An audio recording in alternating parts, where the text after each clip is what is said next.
마가복음 4장 35절에서 41절 말씀 보겠습니다. 마가복음 4장 35절에서 41절 말씀입니다.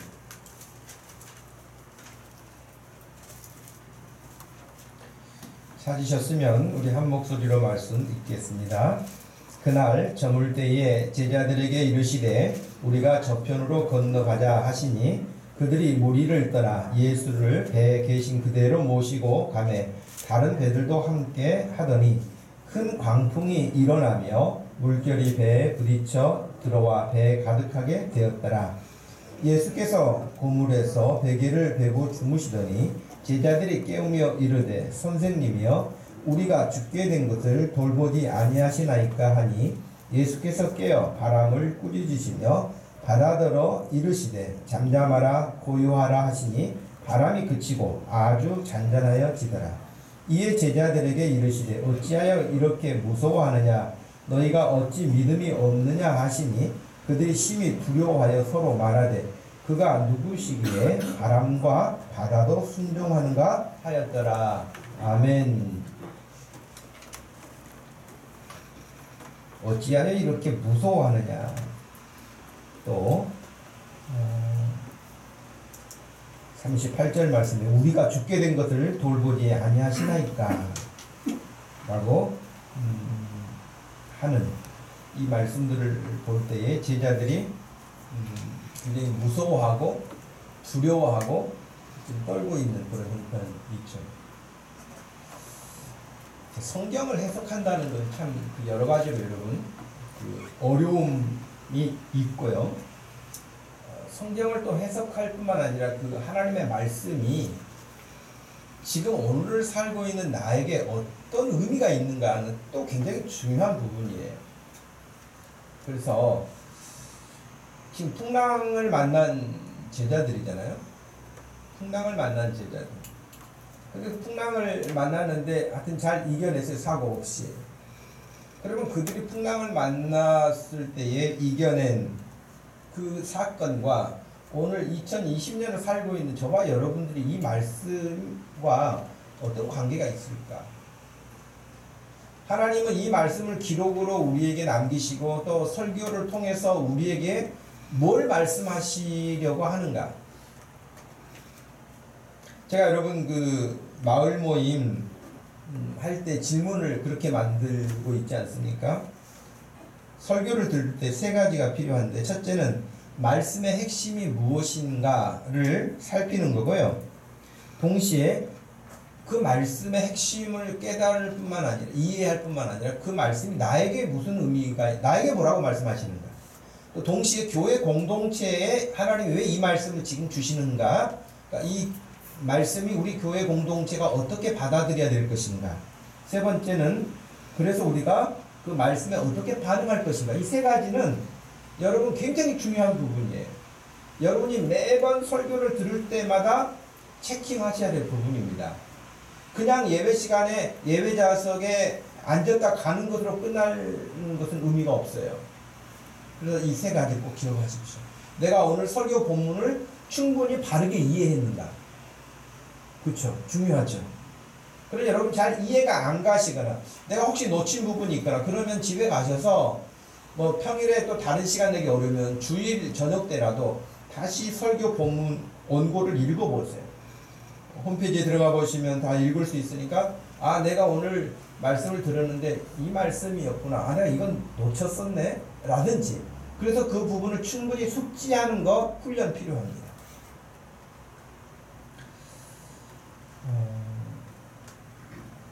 사람에 따라 두려움은 분명히 다르죠. 수영을 못하는 사람은 물이 제일 무섭죠.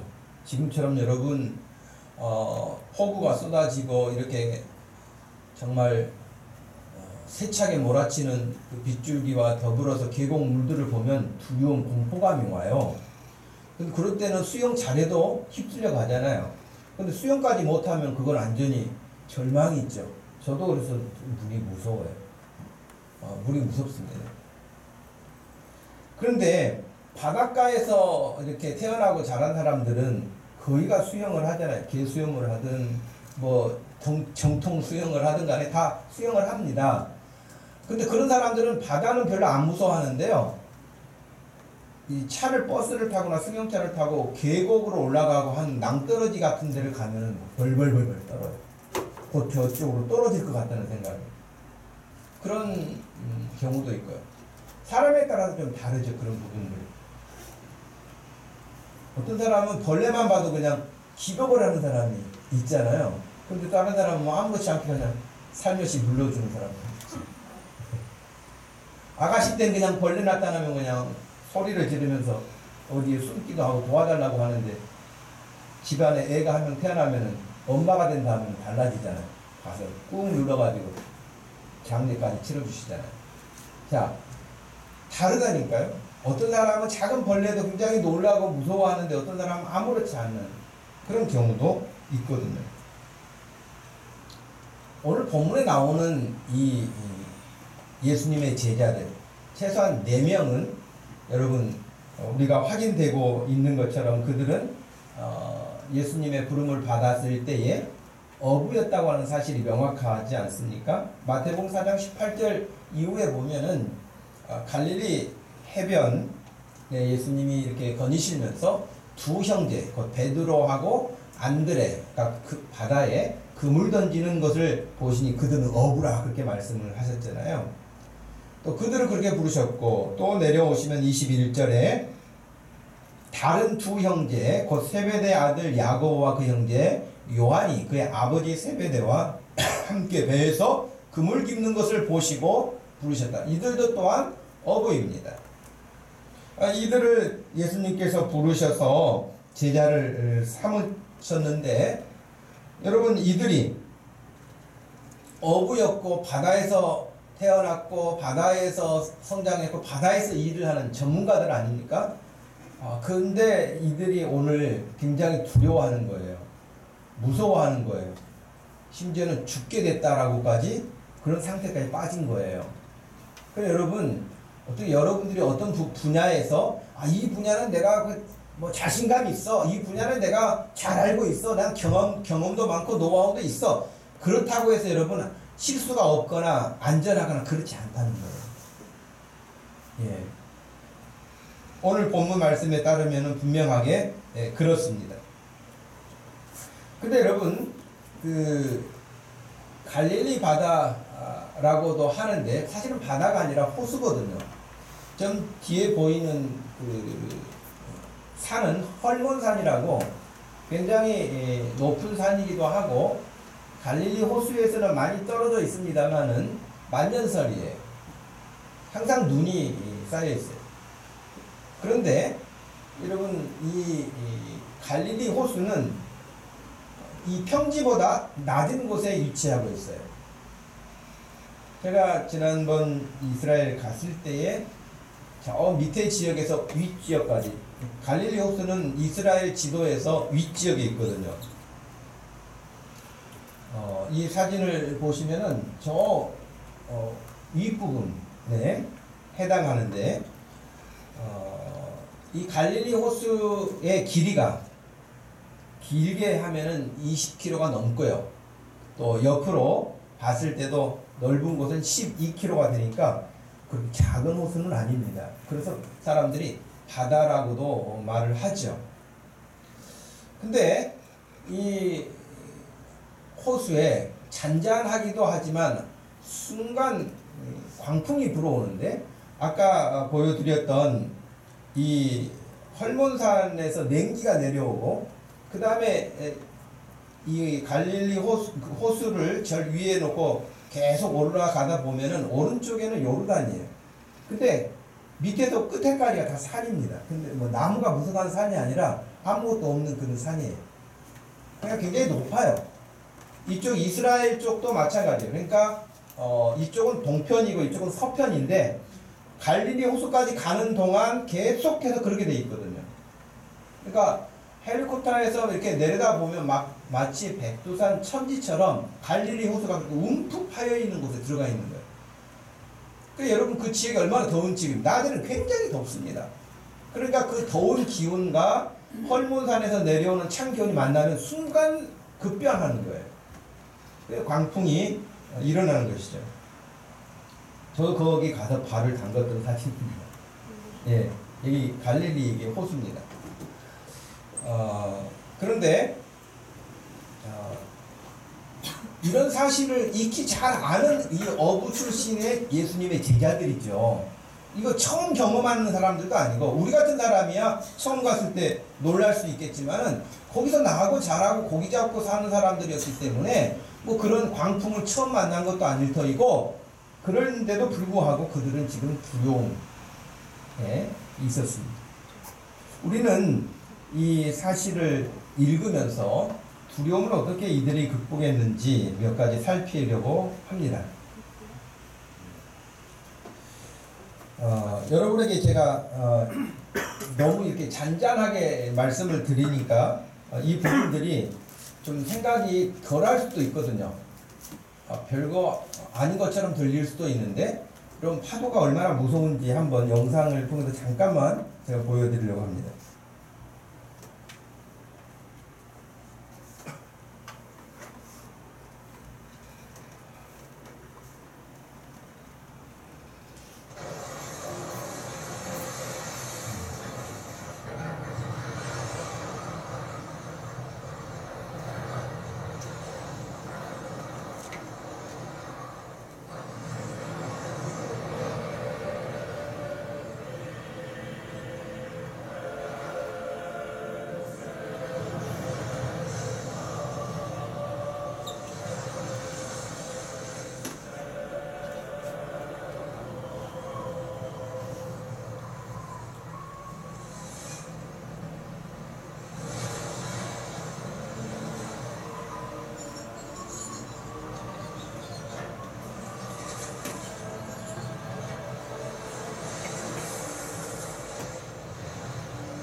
이 정도만 보셔도요, 여러분들이 만약에 저 배에 타고 계셨다 그러면 어떨 것 같아요? 여러분이 만약에 저 배에 타고 계셨다면 아마 정신을 잃어버린 사람도 있을걸요. 어부들이 그냥 늘 이렇게 하니까 그럴 수 있지만은 감당하기 그냥 보통 배에 파도만 좀 이렇게 심하게 쳐도 멀미하고 막 들어 눕고 구토하고 막 그렇잖아요. 근데 지금 이런 상태에 있다고 생각을 해보십시오.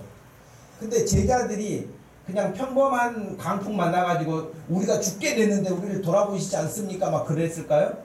그러진 않았을 거예요.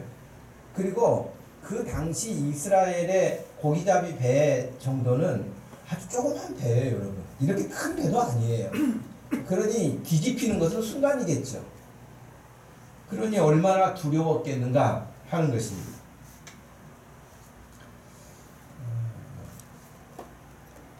그런데 이런 사실이 있음에도 불구하고 우리가 기억해야 될 것은 예수님이 말씀하신 대로 순종해도 우리에게 풍랑은 온다는 거예요, 인생에서. 오늘 본문에서도 그랬거든요. 보세요.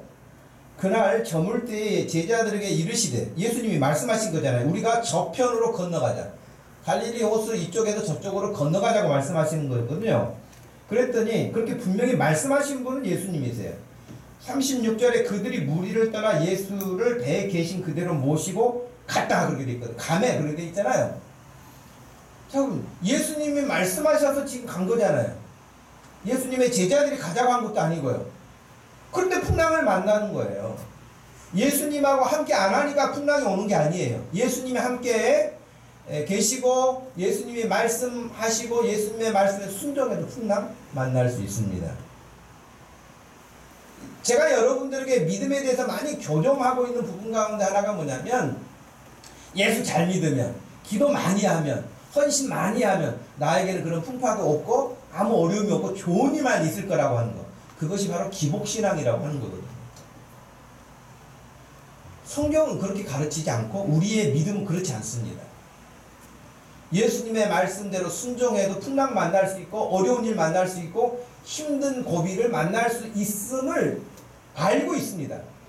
그러니까 믿음이 정상적으로 건강하게 성장하는 사람은 예수 잘 믿고 헌신생활 그렇게 하고 기도생활 하다가 큰 어려움을 만난다 할지라도 불평하거나 원망하지 않습니다. 그런데 그렇지 못한 믿음에 서 있는 사람은 당장 실망하죠. 교회도 안 나오죠. 기도도 안 하죠. 모든 사람들 다 끊지요. 그렇게 되는 것이죠. 여러분, 성경에서 믿음의 조상 아브라함을 너무 잘 아시죠?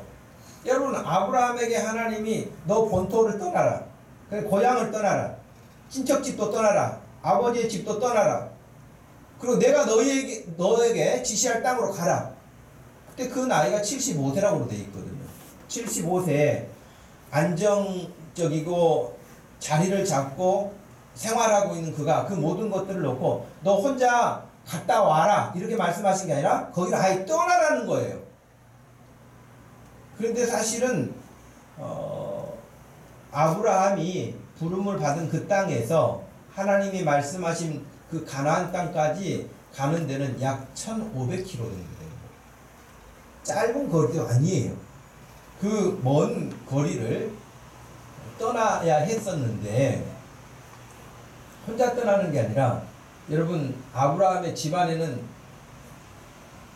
그당 족장 시대였으니까요. 군사들이 있었어요.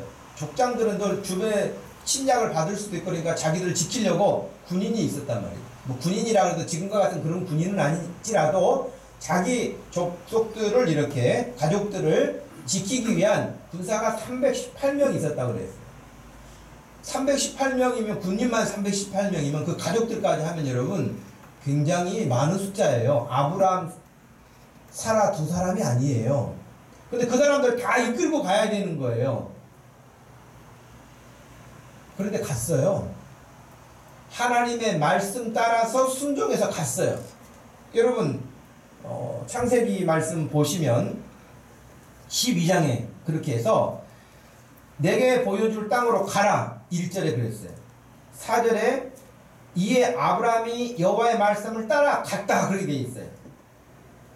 그리고 5절에 후반부에 모든 소유와 얻은 사람들을 이끌고 가나안 땅으로 가려고 떠나서 마침내 가나안 땅에 들어갔어요. 그런데 10절 그 땅에 기근이 들었다. 이게 뭔가요? 그 어려운 결단을 내리고 보통 사람들은 할 수도 없는 그 결단을 가지고 주님의 말씀에 순종해서 그 먼 길을, 그 많은 식솔들을 이끌고 도착했는데 그 땅이 젖과 꿀이 흐르는, 이래서 이리 가라고 하셨구나, 그런 땅이 아니요, 기근. 마침 도착했는데, 마침내 거기에 도착했는데 그 땅이 기근이 들었다는 거예요. 말씀대로 순종하면 만사 형통이 아니라 우리가 어떤 결과를 얻는 과정에서는 끝에는 만사 형통일 수 있지만 그 결과에 이르는 과정에서는 이런 풍랑을 만날 수 있다고 하는 것입니다. 믿습니까? 우리의 믿음은 하나님의 말씀에 따라서 움직이는 것이 우리 믿음이지, 좋은 것만, 좀 힘들 것 같은 것을 안 하는 것, 이런 것이 믿음이 아니에요. 성경에 보면 어찌 아브라함만 그러겠습니까? 많은 사람들이 이와 비슷한 경험들을 한 그 기록으로 믿음의 사람들이라고 우리는 말을 합니다. 여러분, 로마서 5장 우리가 큐티 지금 지나간 본문이기는 합니다만은 사도 바울은 이렇게 2절 이하에서 말씀하시는데 한번 읽어보실까요? 2절에서 3절까지 4절까지 읽어봅시다.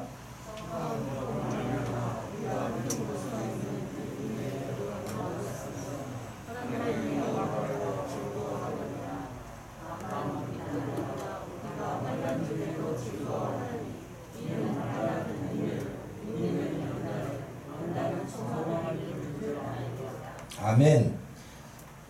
보세요. 여기서도 분명하게 우리가 믿음으로 서 있는 이 은혜에 들어감을 얻었으며 하나님의 영광을 바라고 즐거워한다는 거예요.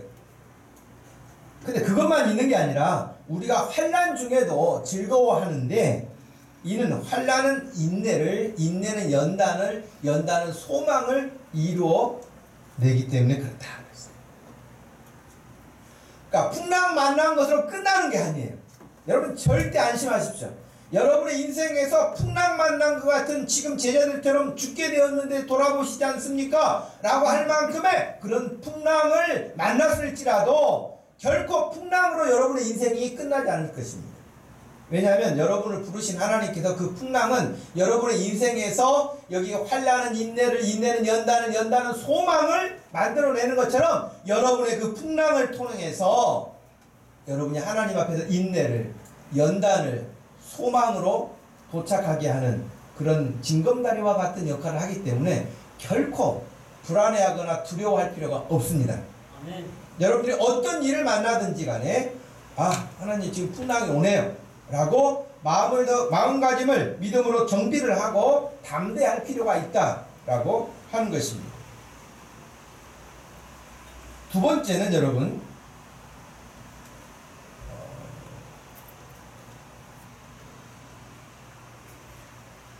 예수님이 함께 계셔도 풍랑은 온다는 것입니다. 말씀에 순종해도 오지만 동시에 예수님이 함께 계셔도 풍랑은 와요. 오늘 본문 보니까 그러지 않습니까? 35절 이미 우리가 읽었던 본문 중에서 건너가고자 하셨을 때에 그들이 무리를 따라 예수를 배에 계신 그대로 라고 되어 있습니다. 예수를 배에 계신 그대로 모시고 갔다. 모시고 갔다. 모시고 갔는데도 불구하고 풍랑이 왔어요. 말씀에 불순종해서 벌받아서 어려운 일 만나고 힘든 일 만나고 그런 게 아니라 예수님이 말씀하신 대로 순종해도 예수님이 함께 그 자리에 계셔도 풍랑이 와요. 이거보다 더 본질적인 건 뭘까요? 예수님 자신이 고난을 당하신 고난의 지표 아니시겠습니까? 예수님이 뭐가 부족해서 고난을 당하시겠습니까? 예수님 뭐 잘못해서 고난을 당하셨겠습니까?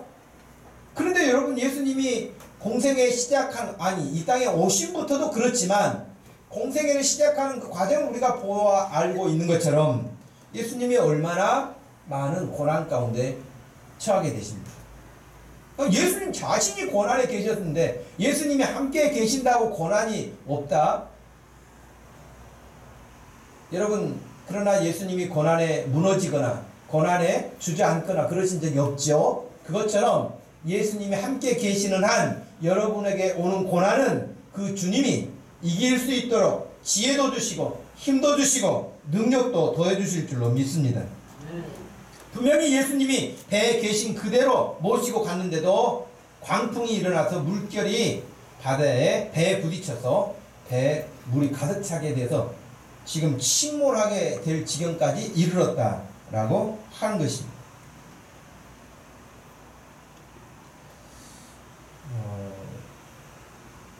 저는 이 장면을 보면서 창세기에 아브라함의 장면이 또 생각이 연상이 됐는데요. 하나님께서 아브라함에게 100세 얻은 아들 이삭을 바치라는 그런 장면이 나오지 않습니까? 그건 여러분 우리 보통 생각으로는 있을 수 없는 일이잖아요. 물론 학자들의 견해도 나뉘기도 합니다. 하나님께서 어떻게 사람을 그렇게 번제로 드리라고 하셨겠는가 등등 뭐 이런 거 다 일단 접어두고요. 창세기 22장으로 한번 가보십시다. 여러분 창세기 22장을 가서 보시면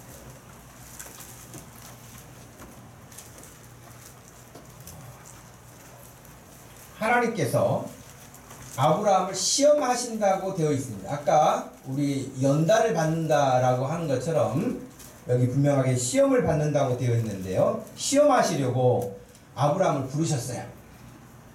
그리고 2절에 여호와께서 이르시되 내 아들 네 사랑하는 독자 이삭을 데리고 모리아 땅으로 가서 내가 너에게 일러준 산 한 산 거기서 그를 번제로 드리라.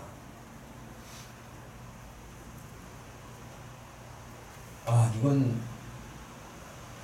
아브라함의 믿음이니까 우리가 성경 읽으면서 지나갈지 모르지만 이건 자식을 바치라고 하는데 어떤 부모가 즉각 일어나서 그렇게 행동할 수 있는 사람이 어디 있겠습니까? 가능하겠습니까? 이런 일. 번제로 제물로 드리라는데 오직 선교사로 떠나라고 하는 것도 아니고. 그런데 이 말씀을 듣고 저는 3절을 보고 놀랐어요. 뭐라고 되어 있습니까? 아브라함이 아침에 일찍이 일어나. 순종하는데 주님 기도해 볼게요. 그리고 사라에게 가가지고 의논했으면 결론은 뻔하지 않겠어요? 당신이 뭔가 헛개비를 받겠지. 하나님이 어떻게 해서 주신 아들인데 바치라는 게 말이 돼? 등등 온갖 이야기들이 나오면서 결론은 그럴 리가 없다는 거예요. 여러분 같으면 그렇지 않을까요? 저 같아도 그럴 것 같아요. 그런데 아브라함이 하나님의 그 말씀을 듣고 아침 그것도 일찍 일어나. 지난 밤에 잠을 잤을까요? 아마 복잡했겠죠, 10년이. 그럼에도 불구하고 그는 아침 일찍이 일어났다. 그리고 번제에 쓸 나무를 쪼개어 가지고 떠나 하나님이 자기에게 알려준 그곳으로 출발했어요. 그 길이 멀었어요. 제3일에 아브라함이 눈을 들어 그곳을 멀리서 바라보게 됐다라고 했습니다. 근데 성경을 보면서 늘 우리가 새롭게 느끼지만 5절에 보니까 종들을 데리고 갔는데요. 5절에 아브라함이 종들에게 이르되 너희는 나귀와 함께 여기서 기다리라. 내가 아이와 함께 저기 가서 예배하고 우리가 너희에게로 돌아오리라. 여러분 좀 뭔가 이상하지 않으세요? 히브리서에서는 이 부분을 믿음으로 명확하게 설명을 했죠. 여기 보면 번제로 바쳤으면 여러분 죽고 없어야 되잖아요. 근데 아브라함의 믿음에는 뭐가 있었어요? 가서 예배하고 우리가 너희에게로 돌아올 것이다. 자기만 돌아올 게 아니라 우리가 돌아올 것이다. 아들과 함께 돌아올 것이다. 여러분 아브라함에게 있는 믿음이 그냥 믿음이 아닌 거예요. 또 말씀을 보면서 참 착잡한 마음이 들었는데 6절에 아브라함이 아침에 쪼갰던 그 번제에 쓸 나무를 가져다가 그의 아들 이삭에게 치우고 이삭이 짊어지고 가는 거예요. 자기를 불태울 나무를 자기가 지고 가는 거예요. 누가 생각나십니까? 십자가를 지고 가시는 예수님이 떠오르지 않습니까? 자기는 불과 칼을 손에 들고 두 사람이 동행하더니 아들 이삭이 물어봐요. 아버지, 불도 있고 나무도 제가 지고 가는데 번제할 제물은 어디 있습니까? 어린 양은 어디 있습니까? 아브라함이 이때 가슴이 어땠을까요? 그 마음이. 그런데 아브라함의 믿음은 8절에서 명확하게 표현됩니다. 같이 읽어봅시다. 아브라함이 이르되 내 아들아 번제할 어린 양은 하나님이 자기를 위하여 친히 준비하시리라. 아멘. 우리가 여호와 이레라 그렇게 말하잖아요. 하나님이 친히 준비하실 것이다. 도무지 사람으로 생각으로 할 수 없는 그런 명령을 받았음에도 불구하고 순종하고 가는 그 아브라함, 그리고 또 아버지의 명령을 따라서 순종하는 이삭, 그 아버지의 그 아들이에요. 이처럼 하나님의 말씀을 따라서 순종하고 가는 그런 중에 만난 이루 말할 수 없는 큰 시험이라고 할 수 있습니다. 여러분, 우리가 끝까지 읽진 않았습니다만은 14절까지 말씀을 계속 읽다 보면 결과적으로 하나님께서 친히 준비한 제물을 한 순양을 대신하여 번제로 드리고, 아브라함이 종들에게 이야기했던 것처럼 우리가 함께 돌아올 것이다 하는 것처럼 돌아가자.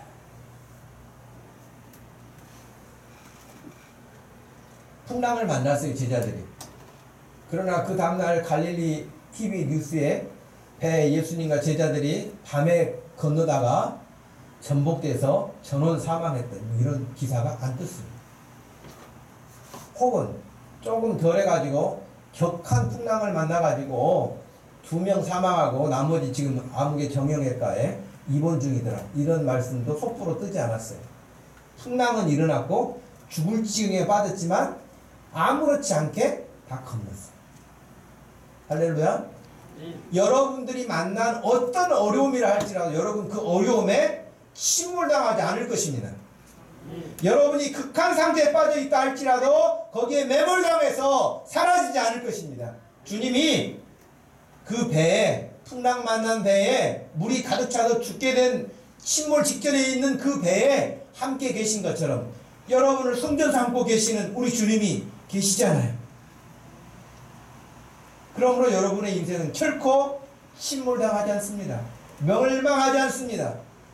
망하지 않습니다. 걱정할 거 없습니다. 두려워할 것이 없습니다.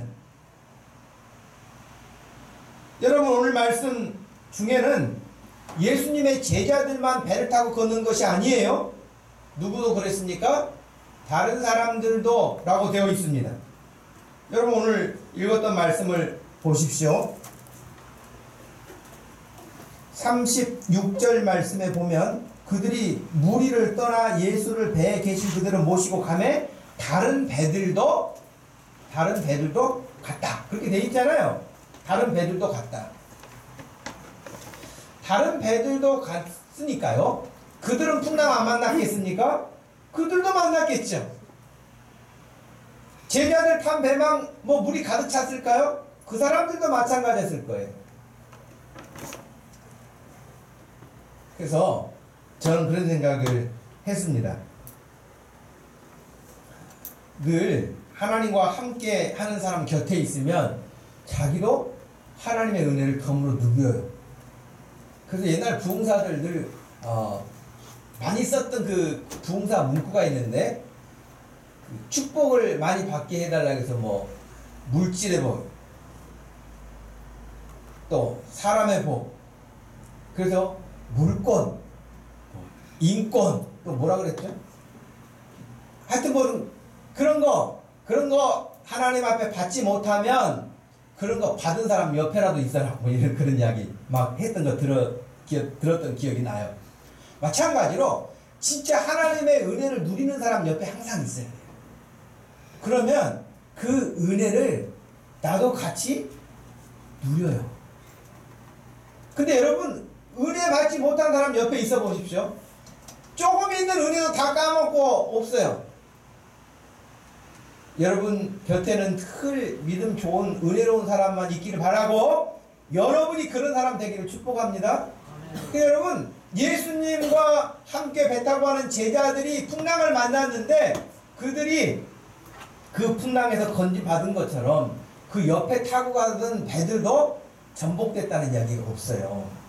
그들도 주님으로 더불어서 안전하게 건너가게 된 것입니다. 저는 우리 교회의 모든 성도들이 다 믿음이 좋아서 어떤 상황에서도, 도대체 저 교회 다니는 사람들은 절망이 없어, 실망이 없어, 낙심하지를 않아, 항상 당당해, 항상 자신감이 있어, 저렇게 힘이 있어, 그럴 수 있는. 그래서 여러분 주변에 직장도, 또 아는 사람들도, 이웃 사람들도 이것 때문에 힘들고 저것 때문에 힘들다고 낙심 나가지고 힘이 빠져 있는 사람들이 여러분 때문에 힘을 얻을 수 있고, 도대체 네가 다니는 교회가 어디냐, 그렇게 전도할 수 있길 바랍니다. 사람 만나서 길거리 전도하기 어려운데 하여튼 내가 당신을 보니 한국 교회에 가보고 싶습니다. 그럴 수 있는. 예. 마지막 세 번째로 예수님이 누구신지를 정확하게 알아야 된다고 하는 것입니다. 저는 이렇게 배가 지금 뒤집힐 지경, 물이 차서 침몰할 지경이 있는데 예수님은 주무셨다니 참 대단하신 분이다 생각이 들어요. 어떻게 잠이 오겠습니까? 물론 기절해가지고 잠든 사람도 있겠지만 그렇지 않은 상황에서, 이런 상황에서 잠잘 수 있는 사람은 예수님밖에 없는 거예요. 예수님은 주무시더니 라고 되어 있어요. 그것도 풍랑 소리에 스스로 깨신 것도 아니고 제자들이 깨웠다는 거예요. 예.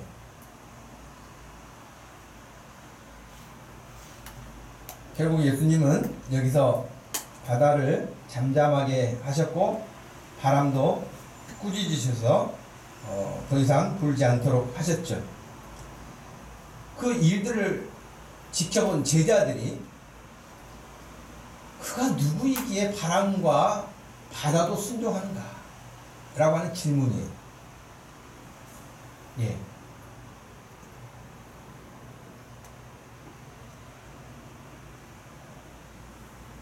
예수님은 제자들에게 40절에 그렇게 말씀하셨죠.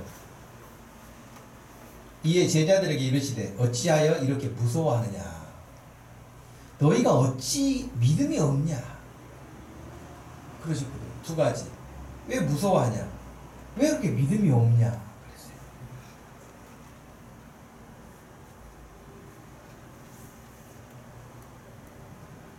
제자들은 예수님의 그런 질문 앞에 도대체 이분이 누구시기에, 지금 처음 따라다니는 것도 아닌데 그가 누구시기에, 누구이기에 바람도 바다도 순종을 하는가? 예수님은 뭐 일어나셔서 그냥 깜짝 놀래가지고 언제 이렇게 풍랑이 불었느냐, 언제 이렇게 물이 들어왔느냐, 빨리 퍼! 막 이렇게 하면서 물 퍼내라고 명령하신 것도 아니고 오히려 호들갑 떨게 보이는 제자들을 꾸짖으시고 책망하신 거잖아요. 왜 이렇게 무서워하냐? 왜 이렇게 믿음이 없냐? 라고 하시면서 예수님은 아주 단순하게 말씀하셨어요. 깨어 바람을 꾸짖으시며 바다들어 이르시되 잠잠하고 고요해라. 그랬더니 바람이 그치고 아주 잔잔해졌다. 예.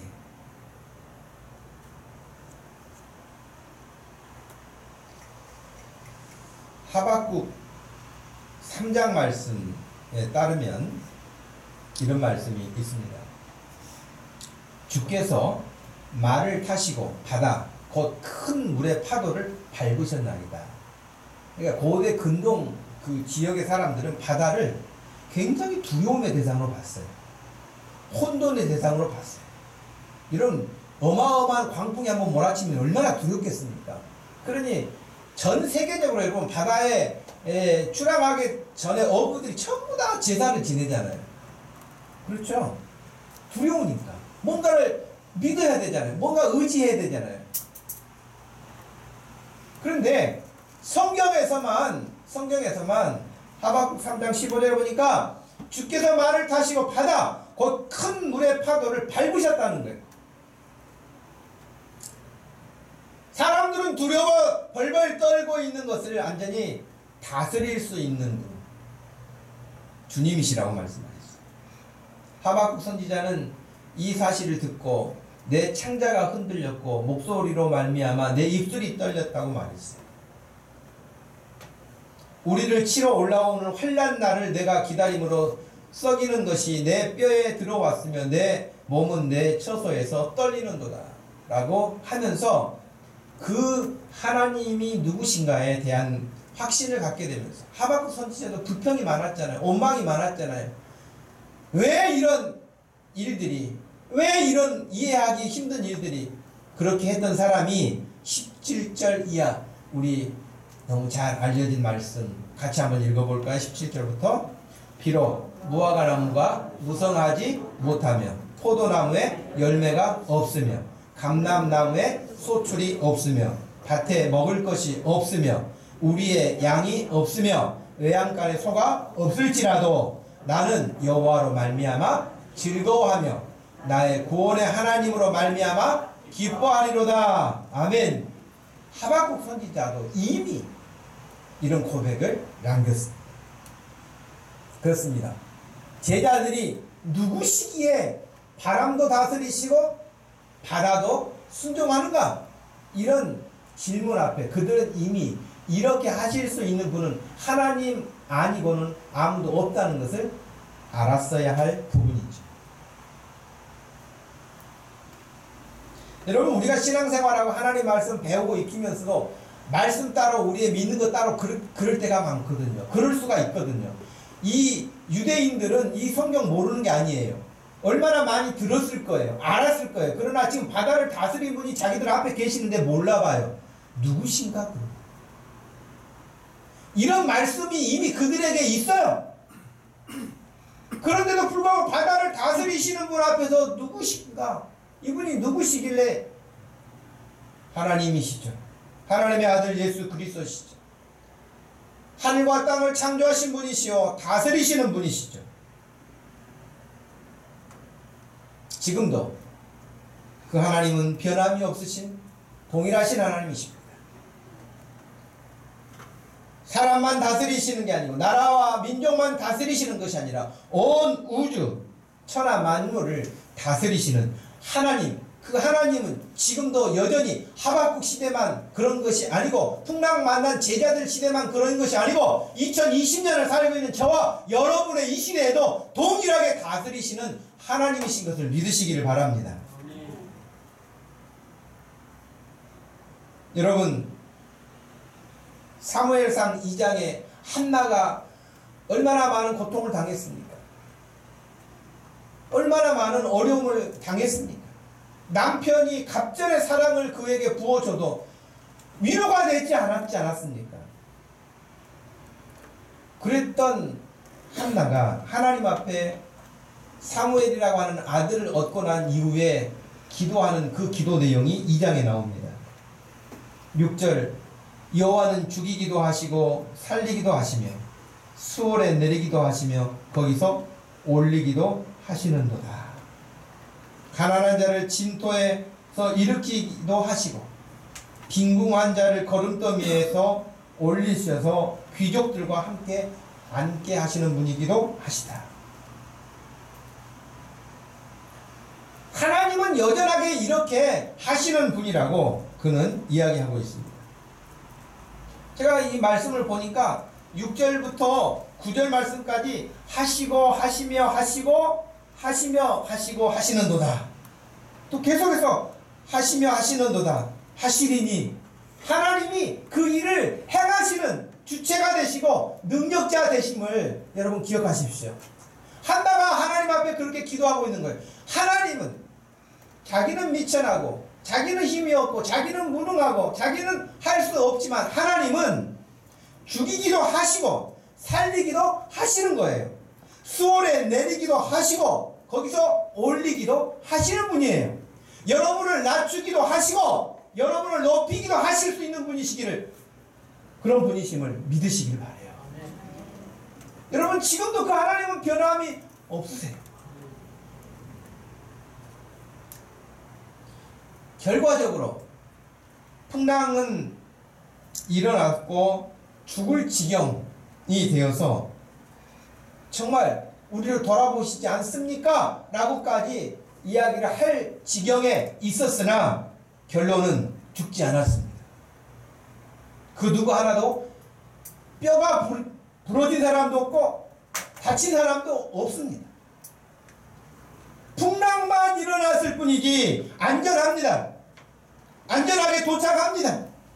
여러분의 인생에서 만나는 풍랑, 어려움, 힘든 일, 그것 때문에 절대 여러분이 침몰당하거나 망하거나 끈짝나지 않습니다. 하나님이 일으키실 것입니다. 주님을 바라보시기를 바랍니다.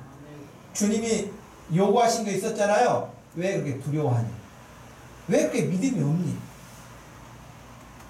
이런 하나님, 한나가 고백했던 그 하나님, 아브라함이 고백했던 그 하나님, 그 하나님을 이 아침에도 여러분의 입술로 아멘하고 내가 그 하나님을 믿습니다. 하나님 저를 붙들어 주십시오. 저를 치료해 주십시오. 저를 건져 주십시오. 할 때 그 주님은 팔을 내밀어서 여러분을 붙드시고 이끄실 줄로 믿습니다.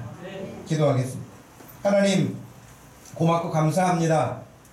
주님의 말씀을 볼 때마다 얼마나 내가 믿음이 없는가, 얼마나 내가 세상의 현실만 바라보면서 두려워하는가, 무서워하는가 하는 생각을 하게 됩니다. 하나님 아버지, 이 시간에 제자들이 무서워했던 것 저희들도 무서워하는 것입니다. 제자들이 두려워했던 것 저희들도 두려워하는 것입니다. 제자들에게 믿음이 없다고 책망하셨던 것 저희도 책망받아 마땅한 정도의 믿음입니다.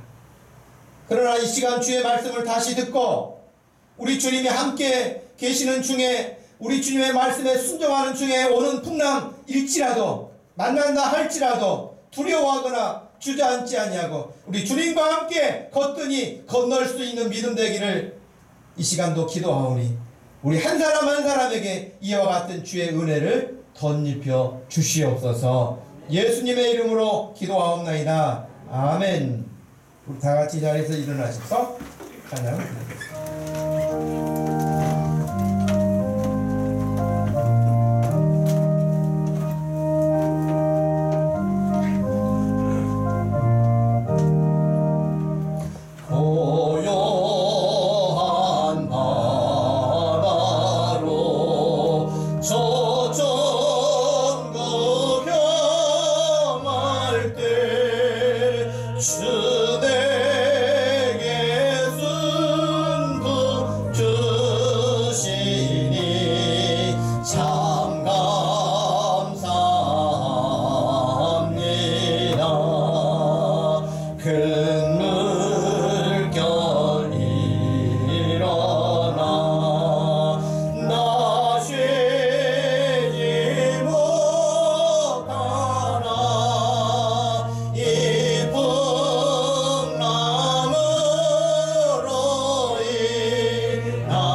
지금은 우리 주 예수 그리스도의 놀라우신 구원의 그 은혜와 우리 하나님 아버지의 변함없으신 깊으신 사랑, 성령 하나님의 위로 교통하심이 인생에서 풍랑을 만난다 할지라도 두려워하지 않고 주님과 함께 건너기 소원하는 다른 모든 성도들 머리머리에 지금부터 영원토록 함께 계실지어다.